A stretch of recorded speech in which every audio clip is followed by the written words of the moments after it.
Triangle बनेगा नहीं बनेगा, ये हमको प्रूव करना है, या फिर पैराबोला का जो इक्वेशन होता है वो सेटिस्फाई होगा नहीं या नहीं होगा, वो सब सारी चीज़ हम लोग यहाँ पे देखने वाले हैं। तो अपने पास सिचुएशन क्या है उसको पहले हम लोग समझने का प्रयास करते हैं। जब सिचुएशन क्या है इसको हम लोग जब समझने का प्रयास करेंगे तो हमको यही दिखेगा कि हम एक रेफरेंस फ्रेम मानते हैं। आप लोग को मैं पहले ही बता दिया हूँ, ठीक है, फिजिक्स में हम लोग को रेफरेंस फ्रेम मानना पड़ता है। तो जैसे कि मैंने बताया कि यहाँ पे हमको एक सिचुएशन है कि कोई भी चीज़ को मैं बॉल को फेंक रहा हूँ, जब मैं बॉल को फेंकूँगा तो डेफिनेटली एक कोई भी पथ हम लोग मान लेते हैं, ऐसे एज्यूम कर लेते हैं, ठीक है। तो पहले जैसे आप लोग नहीं प्रूव करते हैं छोटे क्लास में कंट्राडिक्शन मेथड, इस चीज़ को मान लेते हैं और इस चीज़ को बाद में गलत भी कर देते हैं, ठीक है। उसके बाद प्रूव करते हैं कि अच्छा ये नहीं है तो इसका मतलब ये हो सकता है। बट मैं यहाँ पे ये कर रहा हूँ, इसको मैं मान रहा हूँ कि ये पैराबोलिक, आप लोग थोड़े टाइम के लिए आप लोग समझ लीजिए कि एक पैराबोलिक पथ को फॉलो कर रहा है, और मैं इसको प्रूव करूँगा, ठीक है। जैसे कि मैंने बताया कि इस पार्टिकल को मैं फेंक रहा हूँ, कुछ यहाँ पे जा रहा होगा, तो डेफिनेट सी बात है जब फेंक रहा होगा तो यहाँ पे एक किसी वेलोसिटी से फेंक रहा होगा।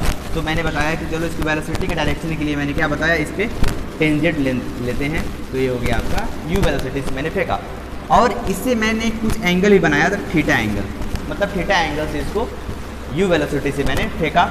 इसके बाद मैं क्या सिचुएशन लेता हूँ, किसी कोई पॉइंट पी लेता हूँ, ठीक, यहाँ पे कोई भी एक एट रैंडम एट इंस्टेंट किसी भी इंस्टेंट पे मैं एट रैंडम कोई भी पॉइंट लेता हूँ। तो यहाँ पे मान लेते हैं मैंने इस पॉइंट पे मैंने पॉइंट लिया, ठीक है। इस पॉइंट पे जब मैंने लिया तो यहाँ पे यू वेलोसिटी जाएगा और यहाँ पे आपका दो कंपोनेंट बनेगा, जैसे कि आप लोग को मैंने मोशन इनटू डायमेंशन के बेसिस में मैंने बताया था, ठीक है। ये एंगल थीटा है तो डेफिनेटली यहाँ पे क्या होगा, यू कॉस थीटा होगा हॉरिजॉन्टल कंपोनेंट। वर्टिकल कंपोनेंट को ब्रेक करेंगे तो ये क्या हो जाएगा, यू साइन थीटा होगा, और दिस इज ओरिजिन, ठीक है। अब यहाँ पे भी यही सिचुएशन होगा इस पॉइंट पी पे, ठीक है। इसका कोऑर्डिनेट हम मान लेते हैं एक्स कमा वाई मान लेते हैं, क्लियर है। अब यहाँ पे ये एंगल थीटा होगा तो डेफिनेटली ये यू कॉस थीटा होगा, और ये क्या होगा, यू साइन थीटा होगा, ठीक है। अब एक चीज़ यहाँ पे आप लोग को समझना होगा, क्या समझना होगा कि आप लोग को इक्वेशन ऑफ ट्रैजेक्टरी निकालना है, ठीक है। Equation of trajectory of the projectile, हमारा टारगेट है ये equation of trajectory of projectile, ठीक है। उस प्रोजेक्टाइल का इक्वेशन क्या होगा वो अपने को कैलकुलेट करना है,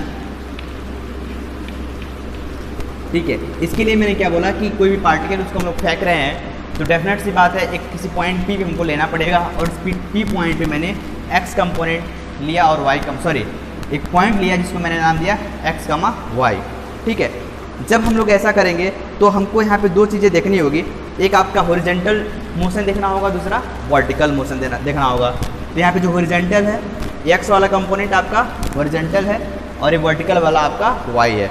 जब हम लोग हॉरिजॉन्टल मोशन देखेंगे या फिर हॉरिजॉन्टल डिस्टेंस उस टाइम टी पे हॉरिजॉन्टल डिस्टेंस कितना कवर्ड होगा वो कैलकुलेट हम लोग करने का प्रयास करें। हॉरिजॉन्टल डिस्टेंस,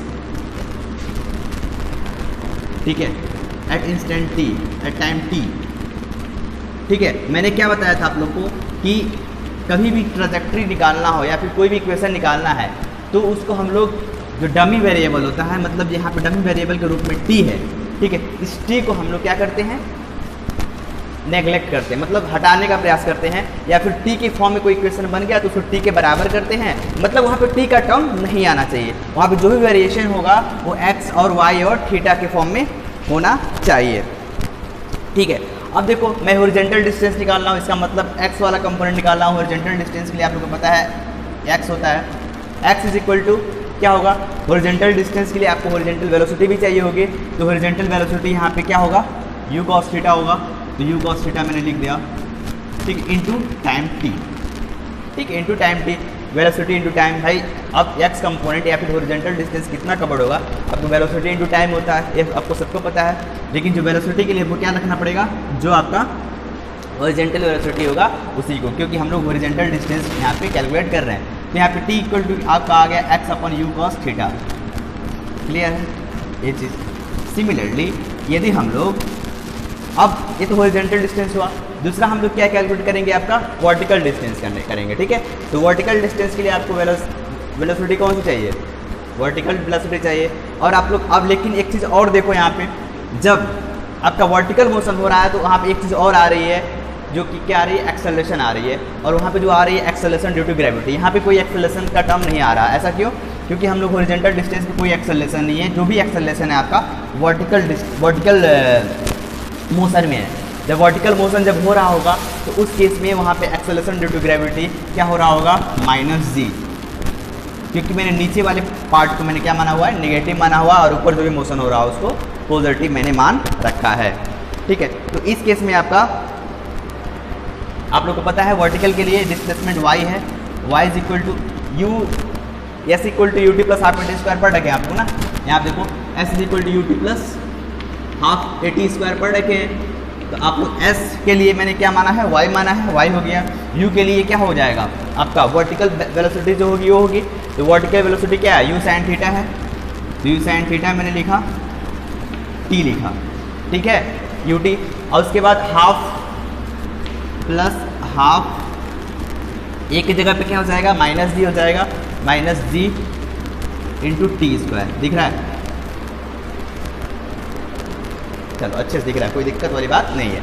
अब इस चीज़ को मैं सॉल्व करूंगा तो y इज इक्वल टू क्या आ जाएगा, u sin theta into T minus half g T square. एक चीज़ मैंने आप लोगों को क्या बताया था कि जो इक्वेशन होगा वो x और y और थीटा के फॉर्म में होगा, और यहाँ पे t वाला टर्म नहीं आना चाहिए, तो मैं t का टर्म जो है यहाँ से मैं इसमें रखूँगा।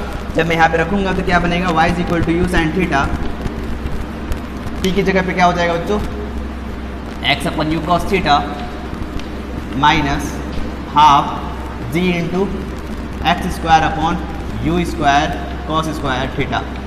ठीक है, अब देखो आप u से u कैंसिल कर दो, sine theta upon cos theta tan theta होता है, x टेन थीटा हो गया, minus half g x square by u square cos square theta. ठीक है, y इज इक्वल टू आपका इक्वेशन ए बना, y is equal to x tan theta minus half g x square by u square cos square theta. तो अब देखो x square के form में बना, एक क्या बना, एक 2 डिग्री पोलिनोमियल बना। जब इसको 1 मिनट के लिए हम लोग को सॉल्व करने का प्रयास करेंगे तो y इज इक्वल टू क्या बनेगा, y इज इक्वल टू आप टेन थीटा को p मान लो तो पी एक्स माइनस आप इस वाले टर्म को q मान लो तो क्यू एक्स स्क्वायर, मतलब definitely this is a what 2 degree polynomial या फिर क्वाड्रेटिक इक्वेशन बन रहा है। और इस टाइप के जो इक्वेशंस होते हैं वो पैराबोला के इक्वेशंस होते हैं। इसका मतलब जो भी ये मोशन हो रहा होगा वो पैराबोलिक पथ को फॉलो कर रहा होगा। क्लियर है? तो मैंने आप लोग के यहाँ पे मैंने क्या प्रूफ करने का प्रयास किया, सबसे पहले मैंने बताया कि ये जो होता है कोई प्रोजेक्टाइल हो रहा होता है तो इस केस में ध्यान देना बच्चों कि इस केस में जो भी इक्वेशन बनेगा वो किसका बनेगा, पैराबोला बनेगा। और मैंने इसको प्रूफ किया, और प्रूफ करते वक्त मैंने एक चीज़ आप लोग को मैंने बताया है, मैंने यही बताया है कि 2 चीज़ हमको यहाँ पे कंसीडर करने पड़ेंगे। एक तो हॉरिजॉन्टल डिस्टेंस कवर कर देखना पड़ेगा, फिर से उसके बाद वर्टिकल मोशन देखना पड़ेगा। तो फिर मैंने आप लोग को बताया कि देखो कभी भी कोई भी इक्वेशन ट्रैजेक्टरी बना लिखते वक्त हमको क्या ध्यान देना पड़ता है कि वहाँ पर टी का टर्म नहीं आना चाहिए। टी वाले टर्म को हमको क्या करना पड़ेगा, यहाँ से एलिमिनेट करना पड़ता है। तो मैंने टी वाले टर्म को एलिमिनेट करने के लिए मैंने यहाँ से इस इक्वेशन को रखा। तो पता चला कि जब सॉल्व मैंने किया, मैथमेटिक्स यूज़ किया, तो यहाँ पे आपका ऐसा कुछ इक्वेशन बना। और ऐसा इक्वेशन किसका होता है, पैराबोला का ही होता है। तो ये तो ही बात आपका कि जब भी कोई भी एंगुलर प्रोजेक्शन होता है, कोई भी प्रोजेक्टाइल मोशन होता है, तो उस केस में जो अपना ट्रैजेक्टरी बनेगा वो क्या बनेगा, पैराबोला। ध्यान देना, यहाँ से प्रॉब्लम आते हैं, यहाँ से प्रॉब्लम पूछ देगा कि इसका टेन थीटा क्या, कोई इक्वेशन दे देगा और आप लोग को जैसे आप मैंने कंपेयर किया ना, p equal to tan theta और q is equal to g upon 2u square cos square theta. ठीक है, तो मैंने आप लोग को यहाँ पे क्या बताया है, सिंपल सी बात है, मैंने यहाँ पे सिंपल इस रिलेशन को मैंने क्या वैल्यू रखा है। तो यहाँ पे भी कभी भी कुछ ऐसे क्वेश्चन आएंगे, मैं क्वेश्चन कराऊंगा उस टाइप का कि हमको इससे क्या करना होगा, रिलेट करना होगा या फिर इससे एक साथ इक्वेट करना होगा। उस टाइप के भी क्वेश्चंस या फिर क्वेश्चंस बनते हैं। तो फिलहाल आपका एंगुलर प्रोजेक्शन कुछ ऐसा होता है, ये हम लोगों ने समझ लिया। अब ये हमको समझना है कि किसी भी इंस्टेंट पे उसकी वेलोसिटी क्या होगी। ठीक है, क्या इस पार्टिकल का वेलोसिटी u यहाँ पे है, तो क्या इस पार्टिकल की वेलोसिटी भी यही होती है? क्या जिस एंगल से हम लोग प्रोजेक्ट कर रहे होंगे वही एंगल, उसी एंगल से क्या वो नीचे जा रहा होगा कि नहीं जा रहा होगा? ये सब सारी चीज़ें अपने को बातें करनी है। ठीक है, चलो अब उसके बारे में हम लोग बात कर लेते हैं। ठीक है, अभी के लिए इतना ही।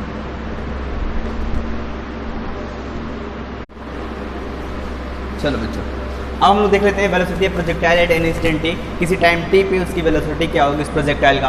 तो जैसे कि मैंने बताया कि जो नेट वेलोसिटी होगा वो क्या होगा, नेट वेलोसिटी की बात हम करें, मैग्नीट्यूड की बात करें, तो एक्स कंपोनेंट में जो भी वेलोसिटी होगा उसका प्लस वाई कंपोनेंट में जो भी वेलोसिटी होगा इसका।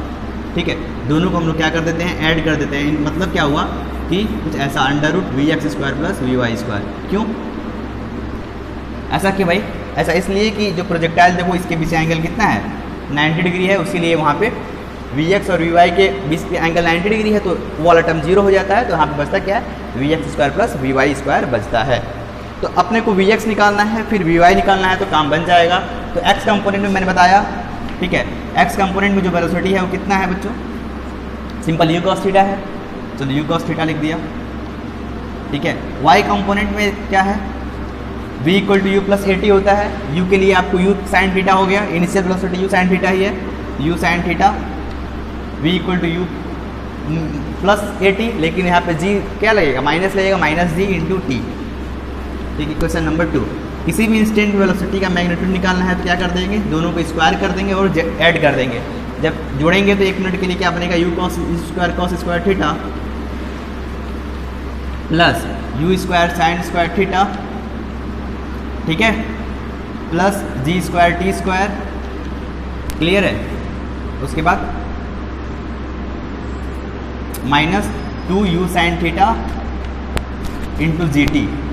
इसको जरा सॉल्व करें, क्या बनेगा, यू स्क्वायर कॉमन ले लेंगे, sine square theta plus cos square theta equal to 1, तो u square plus g square t square minus 2u sine theta into 2u sine theta into g t. ठीक है, या फिर 2t लिख दो और यहाँ पे g लिख दो। ठीक है, तो आपका नेट वेलोसिटी आ जाएगा। किसी इंस्टेंट पे आपका नेट वेलोसिटी निकालने का तरीका तो यही होता है। सिंपल सा बात वही चीज़ है जो हम लोगों ने इक्वेशन पढ़े हैं। ठीक है, उसी इक्वेशन को मैंने यहाँ पे यूज़ किया हुआ है, that's not a big issue. ठीक है, अभी कितना एंगल बनाता है उसके लिए tan बीटा आप लोग को पता है, v y by v x होता है, तो वी वाई रख दो, u sine theta minus g t upon u cos theta. तो आपका एंगल कितना बनाता है वो आपका यहाँ से निकल जाएगा। ठीक है, ये हुई बात आपका किसी भी इंस्टेंट पे जब आपका वेलोसिटी होता है, सिंपल जो लॉस ऑफ सॉरी जो इक्वेशन ऑफ मोशन होता है उसको मैंने यहाँ पे यूज़ किया हुआ है। ठीक है, अब अपने को कैलकुलेट क्या करना है, ये तो कहानी हुई आपका वेलोसिटी का, किसी भी इंस्टेंट पे आपको वेलोसिटी क्या होता है वो हम लोगों ने यहाँ पे कैलकुलेट कर लिया। ठीक है, अब देखो बच्चों, इसके बाद हमको ये प्रूफ करना है, प्रूफ नहीं, पहले प्रूफ से पहले कुछ टर्मिनोलॉजी होते हैं, जैसे टाइम ऑफ फ्लाइट क्या होता है, मैक्सिमम टाइम ऑफ फ्लाइट क्या होता है, रेंज क्या होता है, मैक्सिमम रेंज कितना होता है, हाइट कितना होता है, मैक्सिमम हाइट क्या होता है, ये सारी चीज़ें के बारे में हम लोग डिस्कस अब कर लेते हैं। ठीक है, अभी के लिए इसको थोड़ा सा इरेज करता हूँ। अभी मैं प्रूफ करूँगा कुछ टाइम बाद कि यहाँ पे इसकी वेलोसिटी क्या होगी, सेम होगी कि नहीं होगी। इसको हम लोग फेंक रहे हैं तो एंगल सेम एंगल होगी कि नहीं होगी, ये सब सारी चीज़ें मैं डिस्कस करूँगा।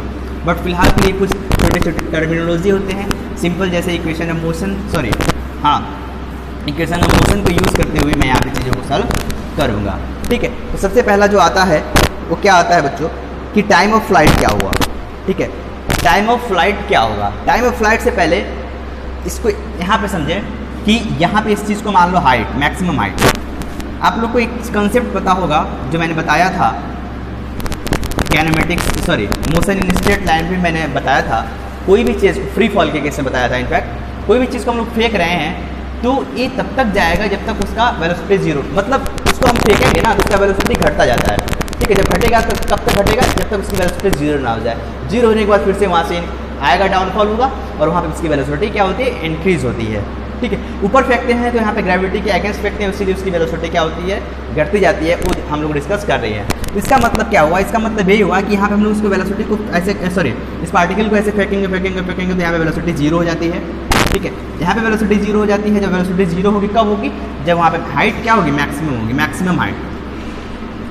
ठीक है, इस मैक्सिमम हाइट को मैं क्या लिखता हूँ, एच, कैपिटल एच एम लिखता हूँ। ठीक है, और फिर से यहाँ से वेलोसिटी क्या होगी, इंक्रीज होगी, वेलोसिटी इंक्रीज होगी, इंक्रीज होते हुए यहाँ पे वेलोसिटी आ जाएगी और सेम वेलोसिटी पे आती है, अभी थोड़ा सा आप लोग विश्वास कर लीजिए। आप इस पॉइंट पे भी जिस वेलोसिटी से फेंकते हैं उसी वेलोसिटी पे आती है, जिस एंगल से फेंकते हैं उसी एंगल पे आती है। इसको अलग मैं प्रूफ करूँगा, बट फिलहाल के लिए आप थोड़े सेकेंड के लिए आप लोग इस चीज़ को विश्वास कर लीजिए, ठीक है। तो यहाँ से यहाँ तक का डिस्टेंस कितना होगा ये भी आपको कैलकुलेट करना होगा, और यहाँ से यहाँ तक का जो डिस्टेंस होता है जिसे हम लोग रेंज बोलते हैं, ठीक है। अब यहाँ से यहाँ तक आने में जो इसको टाइम लगता है उसे हम लोग क्या बोलते हैं, टाइम ऑफ फ्लाइट बोलते हैं। और यहाँ से यहाँ तक आने में इसको जो भी टाइम लगता है उसे हम लोग time of flight for maximum height बोलते हैं। और यहाँ तक जो डिस्टेंस होता है इसे हम लोग क्या बोलते हैं, मैक्सिमम हाइट बोलते हैं, ठीक है। तो यही सब सारी चीज़ें आप लोगों को कैलकुलेट करना है। सिंपल सी बात है, यदि आपको क्या निकालना है, यहाँ पर टाइम कितना लगेगा वो कैलकुलेट करना है। तो सिंपल आप लोग फॉर्मूला लगाइए, v equal to u plus a t, v equal to u plus a t. जब यहाँ पे मैक्सिमम हाइट पे जब चली जाएगी कोई भी पार्टिकल, तो इस केस में आपका क्या होगा, फाइनल वेलोसिटी मैंने क्या बताया, 0 हो जाती है, तो 0 हो गई।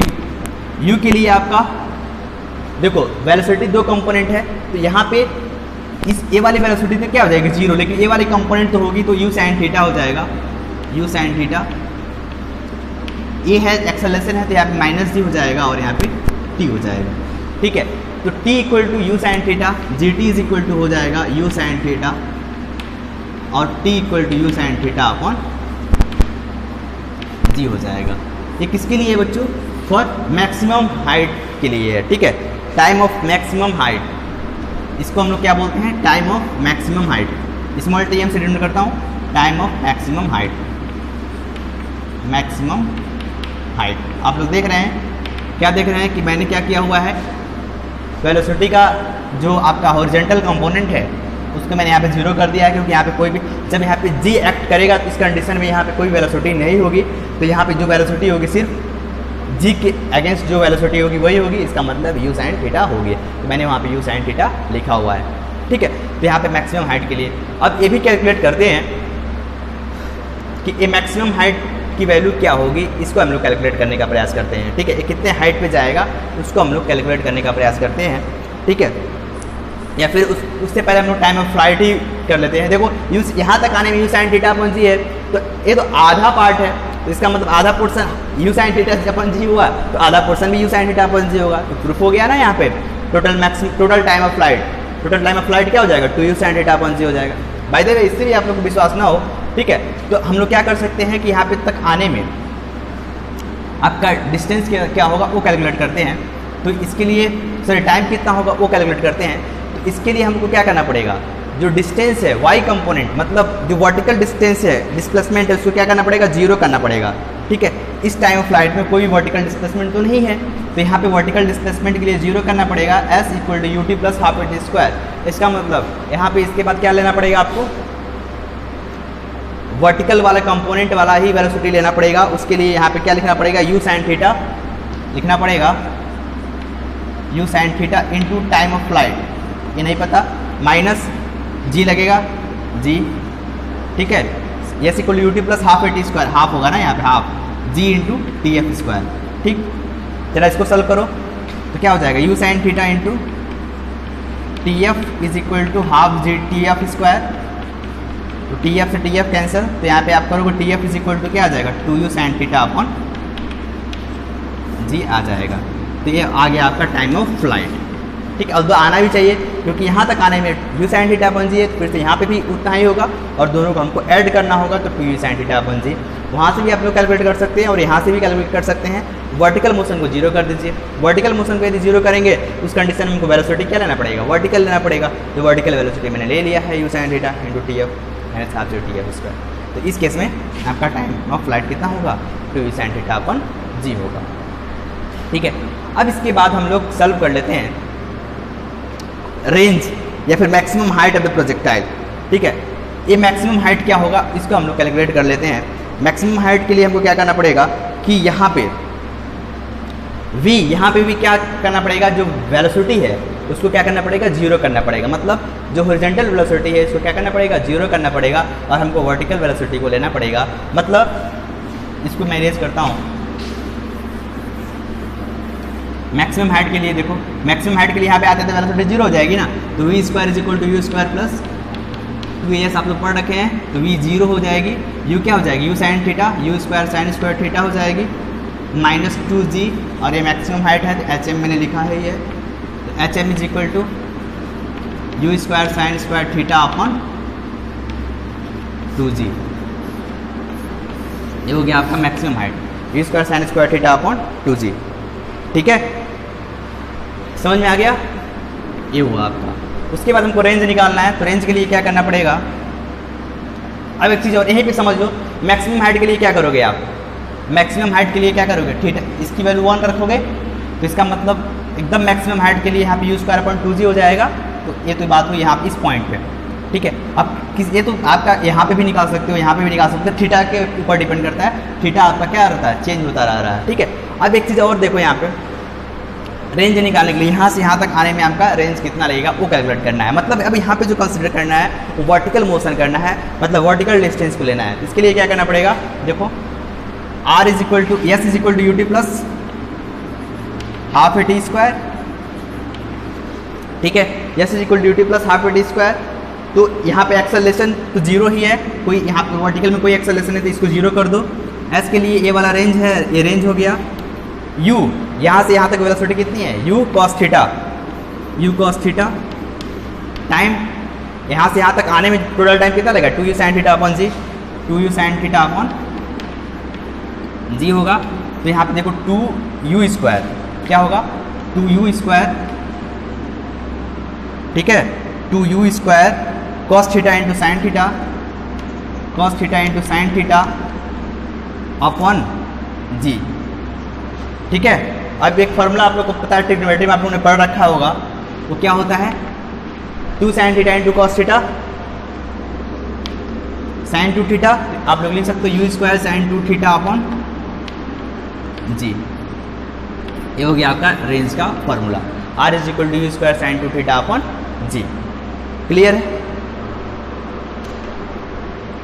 अब देखो मैक्सिमम रेंज के लिए क्या होगा बच्चों, मैक्सिमम रेंज के लिए इसकी वैल्यू 1 रख दोगे, तो r max u square upon g, u square upon g, ठीक है।